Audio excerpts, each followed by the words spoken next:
So our next guest is Dr. Kevin Klatt. He's a PhD and a registered dietitian. He's from the University of California, Berkeley. And Kevin, this is not your first time on the Real Science Exchange. This is actually your second. Repeat offender. Yeah, absolutely. So welcome back. We always like it when people come back. So first of all, would you mind just kind of give us an overview of who is Kevin? What are you all about? Oh gosh, that's a scary question. That's a big question, isn't it? Let me go have an existential crisis real quick. So I am a research scientist. I guess identify as more of a translational researcher. So I do some work in preclinical models, so animal and cell systems, and then also I do work in human intervention studies and try and connect them and thread the loop where I can. Yeah, I guess that's, I try and stay pretty nutrient agnostic. And so as you guys just saw in my talk, I don't like to be a one nutrient person necessarily. And choline's a fun topic for that because it has so many intersections with metabolism with multiple other nutrients, many of which I try and study. So it's fun. Yeah, so why don't we jump into that based on that last comment. So your topic was choline and DHA, so multiple nutrients there. So kind of give us kind of an overview of what you talked about in your presentation. Sure. So I changed my title at the last second, and just to focus on sort of broadly just the diversity in phosphatidylcholine species based on their fatty acid composition. So phosphatidylcholines have a glycerol backbone, and then the choline is on the third carbon there at the bottom, connected through a phosphate group. But then at the first and second carbons of glycerol, you have fatty acids that are esterified. So when we say phosphatidylcholine, it's a bit of a misnomer because it should be phosphatidylcholine. So there's massive diversity in the type of phosphatidylcholines you can have depending on the fatty acid backbone. And so there's emerging research that there's interactions between fatty acids in the diet, choline in the diet, and the type of phosphatidylcholines that are produced. And then they have diverse functions from there. And so my talk focused on two areas I've worked in.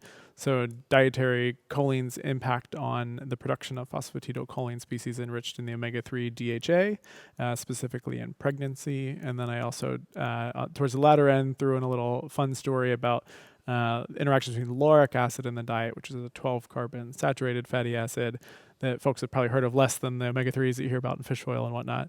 But lauric is in some tropical oils as well as breast milk, and it gets enriched within a phosphatidylcholine species that can actually bind to proteins that go and turn on and off genes. So the protein we study is the liver receptor homolog 1 or LRH1 that recognizes and is bound by some specific phosphatidylcholine species. So it's a potential novel mechanisms through which dietary fatty acids, but also choline availability can influence gene expression is by modifying the synthesis of phosphatidylcholines that can bind and turn on proteins that go turn on genes. Oh, that's very interesting. So during your talk, you had shared some information about this metabolic relationship between choline and DHA and some of the clinical work that you've done. Could you just quickly sort of walk us through what you found in that trial? Yeah, so we were following up on animal work that sort of showed that knocking out this gene PEMT, which produces a phosphatidylcholine enriched in DHA, that reduces the circulating availability of DHA for tissues outside the liver. And so that's sort of if you take it away, what happens? We're sort of answering the opposite question of in states where PEMT is really active and it's a methyltransferase, so it requires methyl donors to be able to produce its PC product from phosphatidylethynolamine. We asked whether in pregnancy, when the activity of that enzyme gets really high, does it have enough methyl groups and enough choline to really be as active as we might want it to be? And so it's known to be a major consumer of methyl groups even in the adult animal, both males and females. And so in the pregnant state where the activity of PEMT is getting even higher, we think it was potentially burning through methyl donors, and that supplementing with choline, which is a potent source of methyl donors in the diet, might have helped facilitate its maximal activity. And that's pretty important because you're eating DHA in the diet, but it has to get processed by the body, including processed by the liver, and ultimately re-exported out for peripheral tissues to take it up. And we think that the efficient handling by the liver is compromised by inadequate choline intake during pregnancy. And we were able to show in a randomized controlled trial that gave a small amount of choline to a control group of about 25 milligrams, which is very minimal and sort of reflects what is in most prenatal vitamins if they include a choline at all, versus 550 milligrams of choline, which are doses associated with cognitive benefits that you could, despite getting the same dose of DHA, which was standard of care at 200 milligrams in both groups, you could dramatically improve the status indicators of DHA status. So we looked in the total amount circulating in blood. We looked in the specific phosphatidylcholines with DHA circulating in blood, and then we looked in the red blood cell membrane, which is a marker of tissue enrichment with DHA. And they all increased from choline supplementation quite dramatically. And so we think that's pretty strong evidence that, at least in pregnancy with choline supplementation, that you can improve the handling and efficiency of DHA getting out of the liver and becoming available for peripheral tissues, including the developing fetus, by supplementing choline alongside DHA. So for the moms then, I mean, could you just explain, I'm sure as nutritionists, all of us, the first question is, what should I do? Why does this matter for me? So how would you explain this to a mom who you meet, in the grocery store or wherever, right? Yeah, I usually use the analogy of, to get the most out of dietary calcium, you need to take vitamin D at the same time. And that's why most people are familiar that calcium and vitamin D come together in a supplement. And there's sort of it's not a perfect analogy, but it's a reasonable analogy to say that choline and DHA, at least during pregnancy, are sort of the same situation. That if you want to get the most out of the DHA and actually get it into the tissue, which is where we want it, for it to be efficiently handled and processed by the body, you need to take choline as well, or at least have adequate amounts of choline.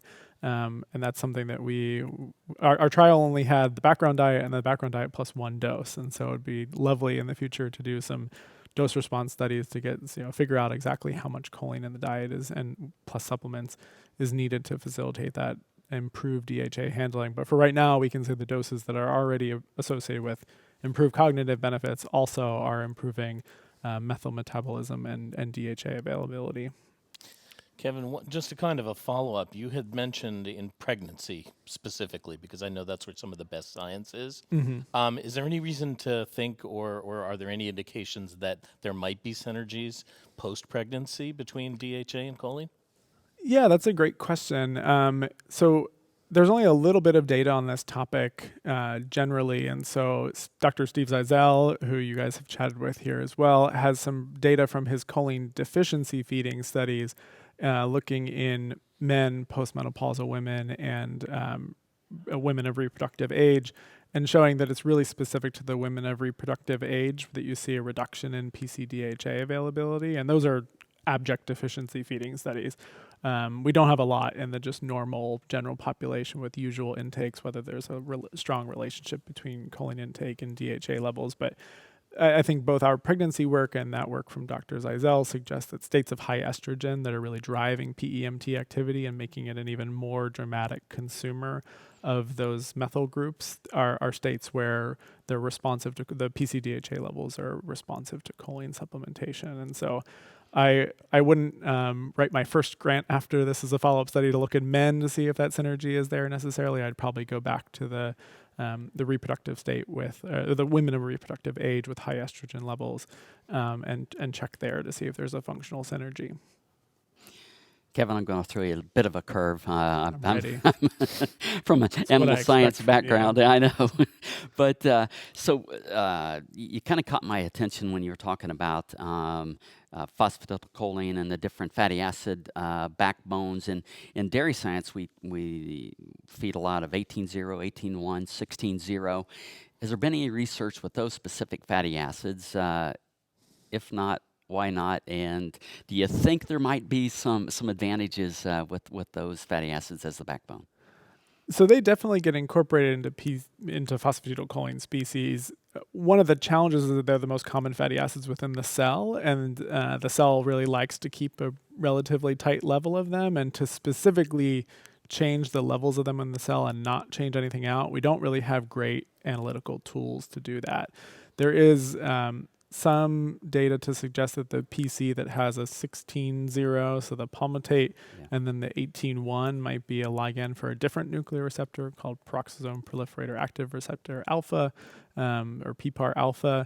It is to get to change the cellular phospholipidome to actually start to change PC levels, they had to feed like a fatty acid free diet and all sorts of crazy scenarios starts to suggest that this binds PPAR alpha. So this is a big problem for the field, is that protein lipid interactions is an area where we don't have a lot of tools. And then just changing the metabolome of the cell resists this. And so some of our work with laurate and DHA are facilitated by the fact that our bodies are pretty bad at synthesizing DHA, and we almost eat no lauric acid, and we don't synthesize much either.